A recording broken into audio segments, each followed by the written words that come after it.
All right, y'all. So the infamous question: why do owner operators fail? And a lot of I'm always gonna say my opinion is, but a lot of times it's pretty much straight facts, man. I try not to be cocky with the information that I put out, and when it comes down to it, man, a lot of guys don't make it through that first year, and it's a lot of reasons why. To be honest with you, there's a lot of reasons why. Like you could think of anything to say of why a person does not a first year, first time owner op doesn't succeed. You could think of any reason in the world, and I'm gonna name just some random stuff, but I think in my opinion, it's mainly two reasons why they don't succeed, and both of those reasons both come down to money.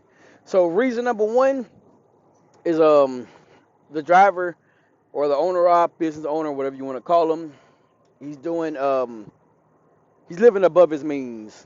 So when I say living above his means, meaning he's making money he's not used to making. He or she, whatever, they're making money that they're not used to making.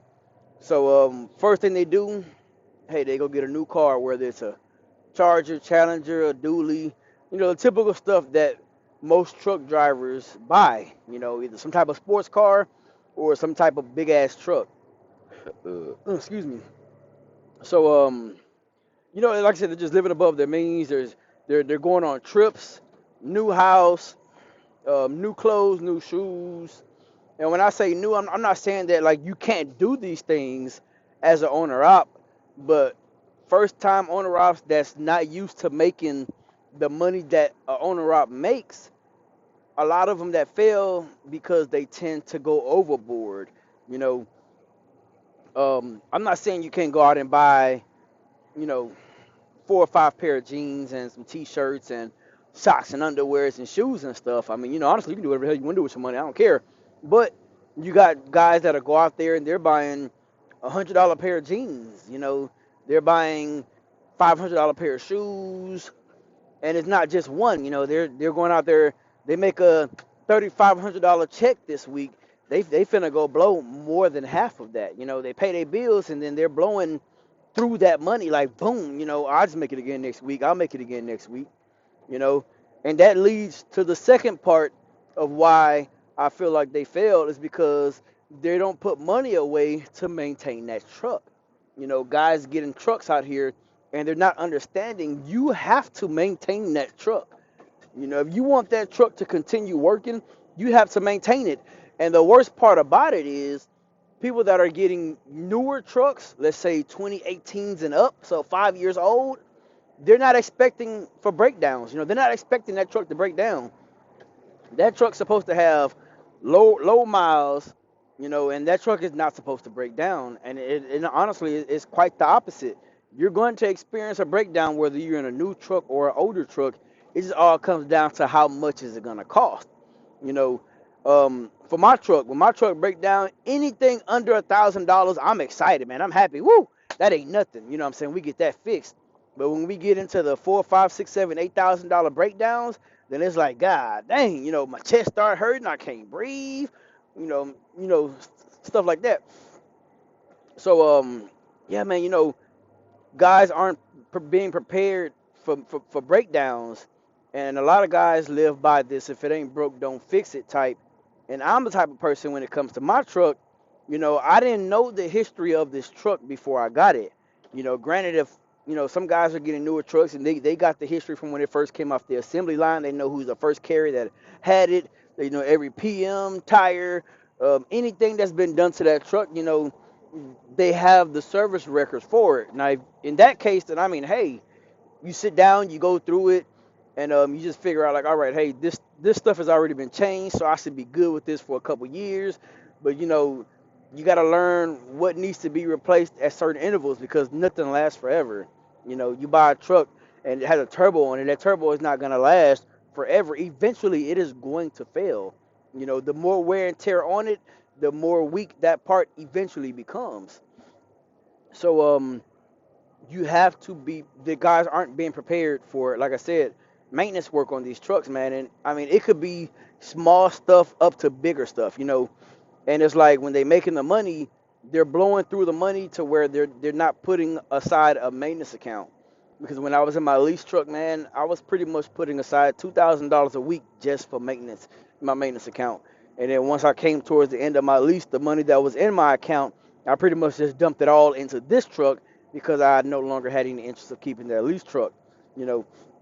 So, anyways, in my opinion, I believe those are the main two things, which is still one thing. It comes down to money, but at the end of the day, first time owner operators are getting they're getting, you know what I'm saying, exposed to more money. So now they're trying to live a lifestyle that they're not used to, that, maybe they just always wanted to live. And then they're not putting money aside, preparing for, breakdowns or what's the worst that could happen. You know, I know a lot of guys right now that if their engine went out on their truck, the transmission went out on their truck, their rear ends went out on their truck, they are out of business, man. Like, they don't have it. And it's when I talk to guys, I'm talking money, man. That's the type of level I'm on, and I'm not trying to brag or anything, but it's like, hey, are you prepared for it? Like what are your plans? Like, how do you save? Because, for example, for me, in the position that I'm in now, I pretty much do the exact same thing, $2,000 a week put up in a maintenance account, and I just I keep adding to it every week, no matter what. If my check is $2,500, 2,000 of that is going into a maintenance account, man. I don't care how much money I bring, whether as long as it's more than that. I mean, hey, I'm going to put that money aside because this is how I take care of my family right here. This truck, so I'm going to make sure this truck is maintained before anything else. Before I go buy any new shoes, clothes, trips, or anything, this truck is going to be maintained first. So now, other things that could cause a owner op to fail in their first year would be the type of truck they have. Somebody goes out there and they get a truck and they just have a lot of emission issues, or the truck could just so happen to be a lemon. They somehow got a lemon truck and it's just constantly breaking down. There's gremlins that just can't be fixed or found. Like, your truck could be acting funny, and then when it goes into the dealership to get diagnosed, they're finding other stuff wrong, and they're telling you, hey, this is what we found wrong with your truck, and then they fix it, and then you get back on the road, but you're still having that same issue. And that's honestly what I was having going on with my lease truck. I put it in the shop for one thing, like, hey, the truck is doing this. They're fixing everything else but what I brought it in for. So 5 weeks not working, $8,000 later, that truck is still not fixed. Hey, eventually you got to wash your hands with it.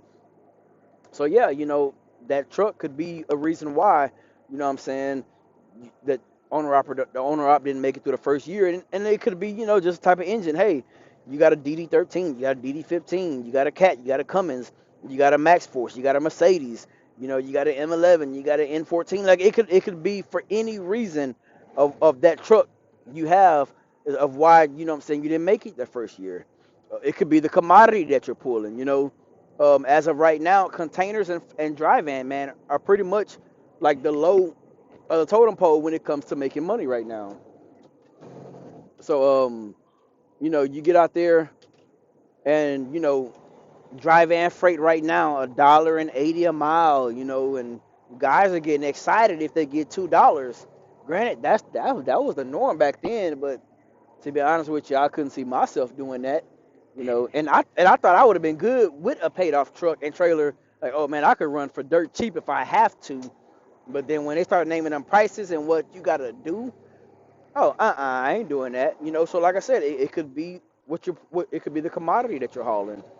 It could be the area that you live in. You could literally just live in a dead zone, and you have a hard time getting freight out of your area, or you're having a hard time getting freight to your area, to where you're having to do a lot of deadheading. Fuel prices. Fuel prices this past year, or almost these past 2 years, were pretty high. Record breaking high fuel rates. That could be another reason why drivers, just didn't make it through. Um, Family emergencies. You got a woman at home, maybe she's pregnant, you got somebody sick. Like, it's a lot of things that can go wrong of why a person just doesn't make it that first year. And it's up to you to decide if this is something you want to do, because you can't half-ass a business and expect to just flourish. That's not how this works. You got to put your time in, man. You're gonna have days where you want to quit, you want to give up, And I don't know if I told you guys, but last year I almost went out of business twice last year.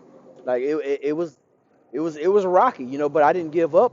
And look at me now, man. I mean, hey, I'm running my own little small fleet right now, man. And I can't lie to you, man. I couldn't be happier than the way I am right now. Like things are falling into place. For y'all that don't know, my goal is 5 trucks. That's what I want to be able to own. Technically, I want 6 trucks, 5 trucks running, 1 truck as a backup. And hey, we're gonna keep it moving like that.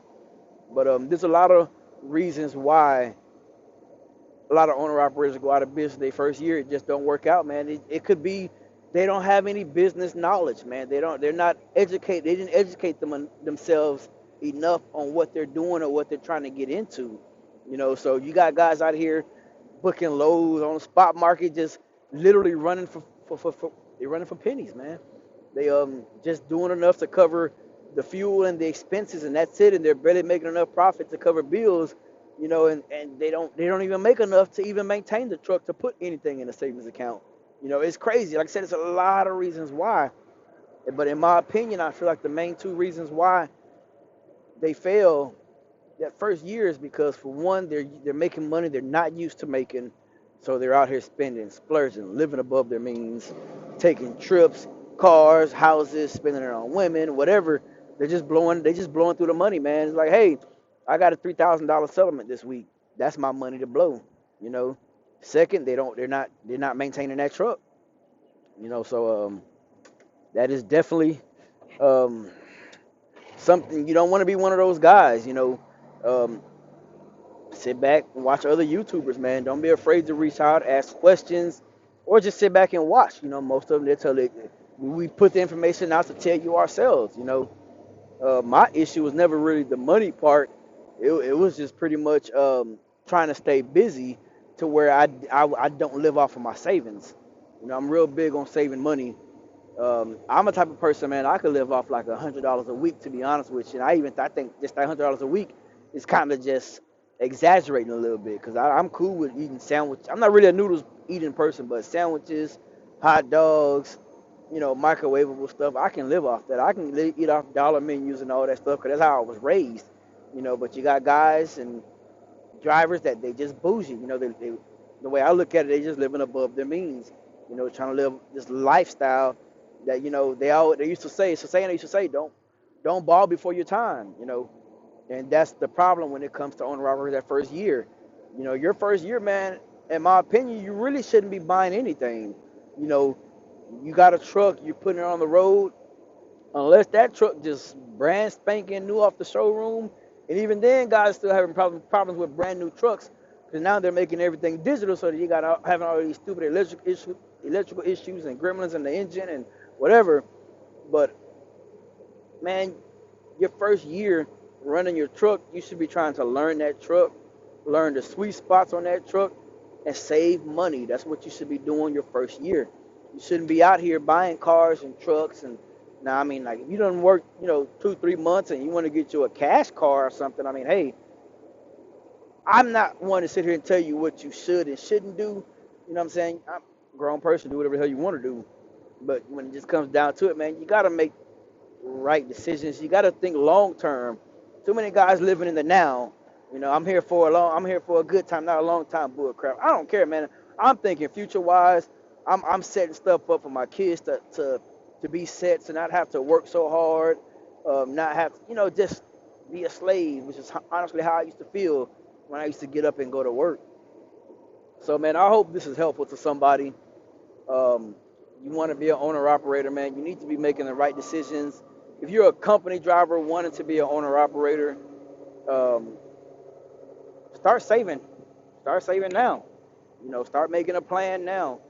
And I'm gonna tell you like this: if you're working at a company right now and you can't save money, like you can't save, let's say for example, and this is just at least 500 a month, something is really wrong in what you have going on. And I mean, I get it. I mean, if you're just at a shitty company where you're only making like 500 a week, yeah, you might want to try to look elsewhere. Excuse me. But if you're at a company and you're making like, let's say 1,500 a week, you should be able to save something out of every check, man. Now, if you got like a $2,000 mortgage, $1,000 car note, you know, your old lady stay at home, and she don't work, and you gotta make, you know what I'm saying? It might be a little harder for someone like you. But if you're you know, somebody you work, your old lady work, she helps with the bills, you pay bills, y'all able to come together and put a plan in place, it'll put you ahead a lot faster than the other ones who pretty much got to, like I said, the wife stay at home, lady stay at home, they got kids, child support, like all this extra stuff, man, it's gonna be harder, but I mean it's not impossible. So man, I hope this video was helpful to somebody. You have any questions or concerns, drop it in the comment section below. If you want to get in contact with me, you can send me an email at truckingwithbigdaddy@gmail.com. Subscribe to the channel, like the video. I'll catch y'all in the next one.